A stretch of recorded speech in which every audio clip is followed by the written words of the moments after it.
वर्तमान बिहार के कला इतिहास की जब बात आती है तो इतना तो निश्चित रूप से कहा जा सकता है कि इसके बगैर भारतीय उपमहाद्वीप के कला इतिहास की चर्चा संभव ही नहीं है। महाजनपद काल यानी लगभग 600 ईसा पूर्व से लेकर 12वीं सदी के पाल राजवंश काल तक कमोबेश बिहार में कला के विकास की जो धारा बनी रही, उसने भारतीय कला जगत को अद्भुत समृद्धि प्रदान की। ये अलग बात है कि उसके बाद हमारा यह भूभाग कतिपय कारणों से अपनी इस विशिष्टता से वंचित होता चला गया, जो किसी न किसी रूप में आज भी जारी है। कुछ अपवाद की बात करें तो इस बीच में ब्रिटिश काल में कंपनी शैली का एक रूप, जिसे हम पटना शैली या पटना कलम के रूप में जानते हैं, की चर्चा की जा सकती है।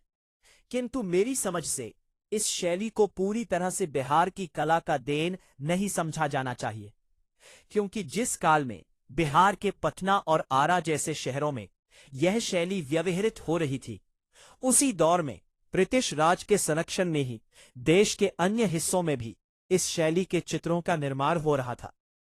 यह लगभग प्रमाणित सा ही है कि जब किसी देश विशेष में प्रतापी राजाओं का सुशासित, शांतिपूर्ण और शक्तिशाली शासन रहा है, वहां की कला, संस्कृति व साहित्य के क्षेत्र में अद्भुत प्रगति की प्रवृत्ति बनी रही है। मिरुआ में 12वें व 18वें राजवंश के समय का काल वहां की कला का स्वर्ण युग माना जाता है, तो ईरान के संदर्भ में यही बात अखमेनियन राजवंश के दौर में देखने को मिलती है।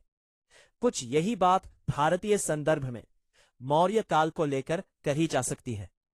भारतीय कला के इतिहास में मौर्यकालीन कला सबसे प्राचीन और कई दृष्टियों से अपूर्व है।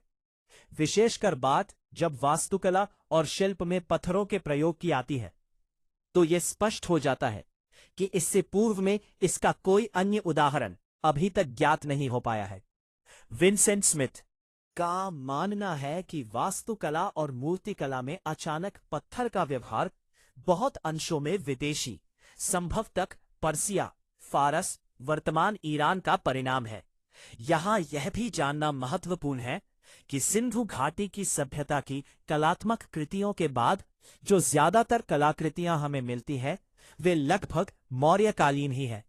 यह आज भी एक रहस्य सा ही है कि आखिरकार सिंधु घाटी काल से लेकर मौर्य काल तक के कालखंड के बीच की कड़ियां गायब क्यों है।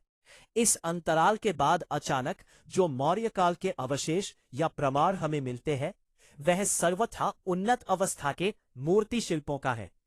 एक अनुमान यहां यह भी लगाया जाता है कि चूंकि मौर्य काल से पूर्व प्रतिमा निर्माण व वास्तुशिल्प के लिए लकड़ी का उपयोग किया जाता था और उसके आसानी से नष्ट हो जाने वाली प्रकृति के कारण आज उसके अवशेष या प्रमाण हमारे पास उपलब्ध नहीं है।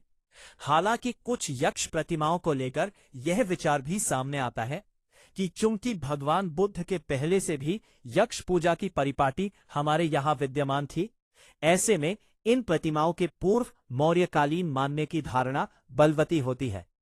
पाणिनि, जिनका समय चंद्रगुप्त मौर्य के पहले का माना जाता है, ने अपने ग्रंथ अष्टाध्यायी में मूर्तियों का उल्लेख किया है।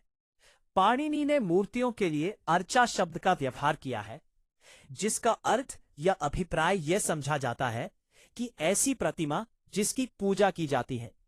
संभवतः इसी अर्चा से अर्चना जैसा शब्द बना हो, या यह भी हो सकता है कि अर्चना से अर्चा की उत्पत्ति हुई हो।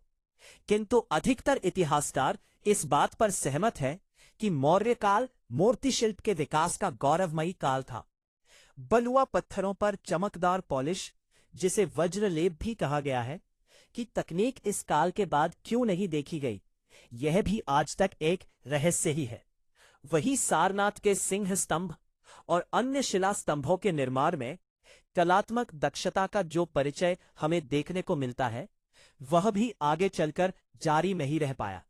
संभवतः इन्हीं कारणों से इस विचार की पुष्टि होती है कि मौर्यकालीन इन कलाकृतियों पर न केवल विदेशी प्रभाव था, बल्कि इसे बनाने में विदेशी कलाकारों की महती भूमिका थी।